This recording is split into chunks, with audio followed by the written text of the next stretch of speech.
दोस्तों स्वागत है आपका आज की बेहद बड़ी और महत्वपूर्ण खबरों में। दोस्तों आपको बता दें आज की बड़ी खबरों में, जी हां, लॉकडाउन में आ सकता है मजदूरों के लिए नया पैकेज, मिलेगा सीधा फायदा। जानेंगे विस्तार से किन लोगों को होगा फायदा। बात करें अगली बड़ी खबर की, जी हां, अगर आपका इस बैंक में खाता है तो आपके लिए बड़ी खबर आ रही है, जानेंगे विस्तार से। इसके अलावा आपको बता दें सरकार ने इस योजना के तहत किसानों को दिए 2424 करोड़ रुपए। जानिए किन लोगों को मिलेगा इसका फायदा। इसके अलावा इस राज्य के सीएम बोले राशन कार्ड हो ना हो फिर भी सभी को दे राशन, प्रदेश में ना तो कोई भूखा रहे और ना भूखा सोए। जानेंगे विस्तार से किस राज्य में मिलेगा इस तरीके से राशन। जानिए अगली बड़ी खबर में, अगर आप भी केबल टीवी उपभोक्ता हैं तो आपके लिए बड़ी खुशखबरी निकल कर आ रही है, जानेंगे विस्तार से। तो दोस्तों आज हम आपको इस वीडियो में इन्हीं सभी महत्वपूर्ण खबरों के बारे में बताने वाले हैं। वीडियो को ध्यान से आखिर तक देखते रहिए ताकि आपसे कोई भी जानकारी मिस ना हो। और अगर आप चाहते हैं भारत में फैली महामारी जल्द खत्म हो जाए तो इस वीडियो को एक लाइक जरूर करें। दोस्तों उससे पहले फटाफट जान लेते हैं चीनी बीमारी की ताजा अपडेट। जी हां, तो आपको बता दें भारत में अब तक संक्रमित मरीजों की संख्या बढ़ती ही जा रही है। यह संख्या 13,600 से अधिक हो चुकी है और इनमें से 11,300 से अधिक लोगों का अभी इलाज चल रहा है, जबकि 1790 से अधिक मामले सही हो चुके हैं। और आपको बता दें 449 से अधिक लोगों की अब तक मौत हो चुकी है। और बात करें पूरी दुनिया भर की तो अब तक के अपडेट के अनुसार 21,84,000 से अधिक लोग संक्रमित हो चुके हैं। इसके अलावा 1,46,000 से अधिक लोगों की मौत हो चुकी है, जबकि 5,53,000 से अधिक लोग सही हो चुके हैं। दोस्तों हो सकता है जब तक आप यह वीडियो देख रहे हो तब तक यह आंकड़ा और भी बढ़ गया हो। इसी के साथ बढ़ते हैं इस वक्त की अगली बड़ी खबर की तरफ। जी हां, क्या लॉकडाउन में पलायन करने वाले मजदूरों के लिए आएगा पैकेज। आपको बता दें पीएम नरेंद्र मोदी ने कई घंटे वित्त मंत्री संग किया मंथन, हो सकता है मजदूरों के लिए बड़ा ऐलान। आइए जानते हैं क्या हो सकता है ऐलान। आपको बता दें कोरोना वायरस के संकट से निपटने के लिए लॉकडाउन 2.0 लागू करने के बाद अब सरकार गरीबों को राहत की दूसरी डोज देने की भी तैयारी कर रही है। जी हां, इसके लिए लगभग प्लान तैयार हो गया है और जल्द ही मजदूरों से लेकर कॉरपोरेट जगत तक के लिए प्लान जारी किया जा सकता है। इसके अलावा छोटे उद्योगों को भी बड़ी राहत दी जा सकती है जो लॉकडाउन के चलते प्रभावित हुए हैं। सूत्रों के मुताबिक सरकार का मुख्य फोकस उन लाखों मजदूरों को राहत देने पर है जिन्हें अपने रोजगार के छीनने के चलते सैकड़ों किलोमीटर पैदल चलकर गांव जाना पड़ा है।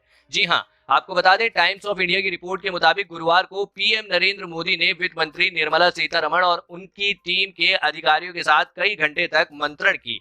इस दौरान कोरोना राहत पैकेज 2.0 को लेकर चर्चा हुई और समाज के विभिन्न वर्गों को किसी तरह से राहत दी जाए इस पर बातचीत हुई। कहा जा रहा है कि इस दौरान निर्मला सीतारमण ने पीएम नरेंद्र मोदी को अलग अलग सेक्टर से मिले इनपुट्स दिए और वित्त मंत्रालय के प्लान के बारे में विस्तृत जानकारी दी। आपको बता दें कि लॉकडाउन में 19 दिनों का और इजाफा होने के चलते मार्केट अब कुल 40 दिनों के लिए बंद हो गया है। ऐसे में विभिन्न सेक्टर्स ने सरकार से एक बार फिर से राहत की गुहार लगाई है। पुराने कर्जों के पुनर्गठन से लेकर नए लोन जारी करने तक की मांग की गई है। इसके अलावा होटल इंडस्ट्रीज और मॉल आदि ने इसे पूरे साल के लिए लोन की किश्तों को स्थगित करने तक की मांग की गई है। जी हां, यही नहीं, जरूरी सामान तैयार करने वाले एफएमसीजी सेक्टर ने मजदूरों की कमी का मुद्दा उठाते हुए प्रोडक्शन बाधित होने की बात कही है। ऐसे में सरकार का फोकस इस बात पर है कि पलायन करने वाले मजदूरों को राहत पहुंचाई जाए और कुछ अहम क्षेत्रों में उत्पादन और बढ़ाया जाए। गौरतलब है कि सरकार की ओर से पहले ही कृषि कार्य को निपटाने की छूट दी जा चुकी है। यही नहीं, किसानों से फसलों की खरीद भी ज्यादातर राज्यों की ओर से शुरू हो चुकी है। इसी के साथ बढ़ते हैं अगली बड़ी खबर की तरफ। सीएम बोले राशन कार्ड हो ना हो फिर भी सभी को दे राशन, प्रदेश में ना तो कोई भूखा रहे और ना भूखा सोए। आपको बता दें उत्तर प्रदेश के मुख्यमंत्री योगी आदित्यनाथ ने शुक्रवार को लोक भवन में टीम 11 के साथ बैठक की। इस दौरान मुख्यमंत्री योगी आदित्यनाथ ने कहा कि कम्युनिटी किचन से जरूरतमंदों में और शेल्टर होम्स के निराश्रितों में पूर्व की भांति ही बेहतर ढंग से सबको भोजन मिलता रहे। यह सुनिश्चित होता रहे कि प्रदेश में ना तो कोई भूखा रहे ना भूखा सोए। मुख्यमंत्री योगी ने कहा कि किसी के पास राशन कार्ड हो या ना हो, आधार कार्ड हो या ना हो, वह शहर का नागरिक हो अथवा गांव, अगर वह जरूरतमंद है तो उसे अनाज अवश्य मिले। उन्होंने घूमते लोगों तक भी भोजन और राशन उपलब्ध कराने का निर्देश दिए हैं। जी हां, आप कमेंट करके बताइए आपके यहाँ आपको राशन मिल रहा है या कमेंट में जरूर लिखें। इसी के साथ बढ़ते हैं इस वक्त की अगली बड़ी खबर की। जी हां, लॉकडाउन में 12 राज्यों के किसानों को दिए गए 2424 करोड़ रुपए। केंद्रीय कृषि मंत्री नरेंद्र सिंह तोमर ने बताया कि प्रधानमंत्री फसल के तहत लॉकडाउन में अब तक 12 राज्यों के किसानों को 2424 करोड़ रुपए के दावों का भुगतान किया गया है। जी हां, उधर सरकार की यह कोशिश भी जारी है कि इस योजना से ज्यादा किसान जुड़े। किसानों को फोन पर मैसेज भेजकर बीमा में शामिल होने की अपील की जा रही है ताकि खेती में उनका जोखिम कम हो, क्योंकि बीमा क्षेत्र घटता जा रहा है। 2018-19 सिर्फ 507.987 लाख हेक्टेयर क्षेत्र का ही बीमा हुआ है, जबकि पहले यह इससे कहीं गुना ज्यादा हुआ करता था। फिलहाल सरकार ने बीमा कंपनियों के सामने कई तरह की शर्तें रख दी हैं ताकि किसानों का हित सुरक्षित रहे। जी हाँ दोस्तों, इसी के साथ बढ़ते हैं इस वक्त की अगली बड़ी खबर की तरफ।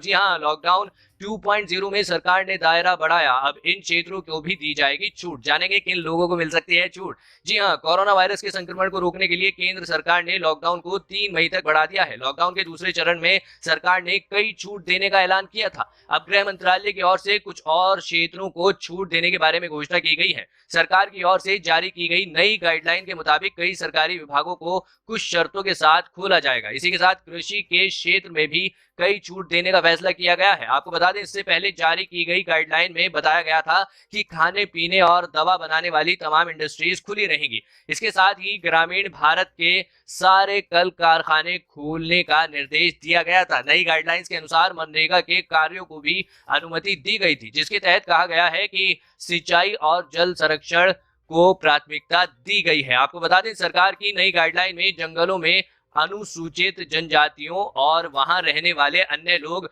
लघु वन उपज या फिर गैर इमारती लकड़ी को जमा कर सकते हैं और साथ ही वे उनकी कटाई भी कर सकते हैं। इसके साथ ही बांस, नारियल, सुपारी, कॉफी के बीज, मसाले की रोपाई और उनकी कटाई, पैकेजिंग और बिक्री कर सकते हैं। इसी के साथ बढ़ते हैं अगली बड़ी खबर की तरफ। जी हां, केंद्र ने मनरेगा के तहत राज्यों को भेजे 73 करोड़ रुपए। केंद्रीय ग्रामीण विकास मंत्रालय ने गुरुवार को बताया कि केंद्र सरकार ने महात्मा गांधी राष्ट्रीय ग्रामीण रोजगार गारंटी अधिनियम यानी मनरेगा के तहत राज्यों और केंद्र शासित प्रदेशों को 7300 करोड़ रुपए की राशि भेजी है। कोरोना महामारी के संकट के मद्देनजर केंद्र सरकार ग्रामीण क्षेत्र व किसानों से संबंधित योजनाओं का लाभ लोगों तक तेजी से पहुंचाने की दिशा में काफी सक्रिय हो गई है।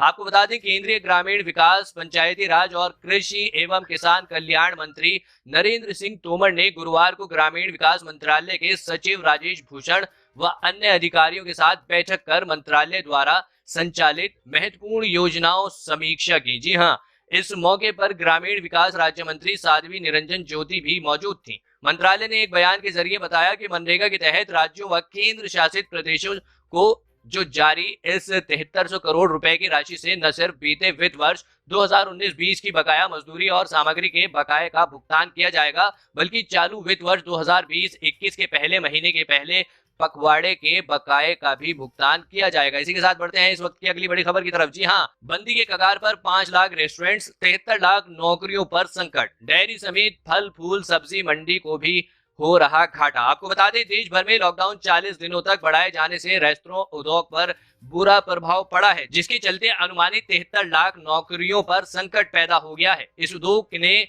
शहरी क्षेत्रों में तेजी से विकास किया है और हालात को देखते हुए इनमें से ज्यादातर रेस्टोरेंट के हाल में खुलने की संभावना नहीं है। आपको बता दें, देश भर में मौजूद 5 लाख रेस्टोरेंट केंद्र और राज्य सरकारों से उम्मीद कर रहे हैं कि जल्द ही उनके क्षेत्र के लिए राहत उपायों की घोषणा की जाए। इन लोगों को डर है कि सरकार की मदद न मिलने के चलते इन्हें इस क्षेत्र से बाहर निकलने को मजबूर होना पड़ सकता है। इससे शेफ से लेकर कैप्टन, पड़ोसने वाले से लेकर सफाई कर्मचारियों को रेस्टोरेंट उद्योग को निकालने के लिए मजबूर होना पड़ेगा। जी हां, बता दें कि इस क्षेत्र में वेतन कुल लागत के 15 से 25% के बीच होता है और अधिकांश रेस्टोरेंट ने मार्च के लिए कर्मचारियों को पूरा भुगतान किया था। लॉकडाउन में शून्य राजस्व के चलते रेस्टोरेंट सुनिश्चित नहीं है कि वो कर्मचारियों को अप्रैल की मजदूरी का भुगतान कर पाएंगे। लॉकडाउन में आपूर्तिकर्ताओं और विक्रेताओं से लेकर किसान तक प्रभावित हैं। राष्ट्रीय डेयरी विकास बोर्ड के एक वरिष्ठ अधिकारी ने बताया कि होटल और रेस्टोरेंट में दूध भी लगभग 12% खपत होती है। इंडस्ट्री बॉडी फिक्की का अनुमान है कि होटल और रेस्टोरेंट किसानों के कुल फलों और सब्जियों के उत्पादन का करीब 1% खरीदता है।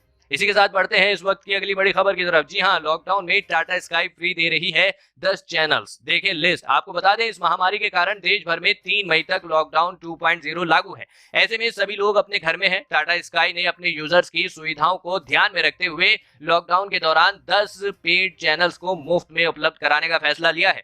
टाटा स्काई ने कोरोना वायरस लॉकडाउन में अपने यूजर्स को 10 इंटरेक्टिव सर्विस या यह कह लीजिए कि 10 पेड चैनल्स को फ्री देने का फैसला किया है। इसका मतलब अब इन चैनल्स को देखने के लिए आपको कोई भी अतिरिक्त शुल्क नहीं देना होगा। इनमें फिटनेस, एंटरटेनमेंट और एजुकेशन के कुछ चैनल्स भी शामिल हैं। कंपनी के आधिकारिक वेबसाइट पर लिखा नजर आ रहा है कि यह 10 चैनल्स नेशनल लॉकडाउन तक ही फ्री रहेंगे। जी हाँ, तो दोस्तों ये थी आज की कुछ महत्वपूर्ण और ताजा खबरें। उम्मीद करते हैं इससे आपको काफी कुछ महत्वपूर्ण जानकारी मिली होगी। बस इसके बदले में इतना ही चाहते हैं कि आप इस वीडियो को लाइक कर दें, शेयर कर दें, और क्योंकि आपका लाइक और शेयर करना ही हमारी मेहनत का फल होता है। धन्यवाद।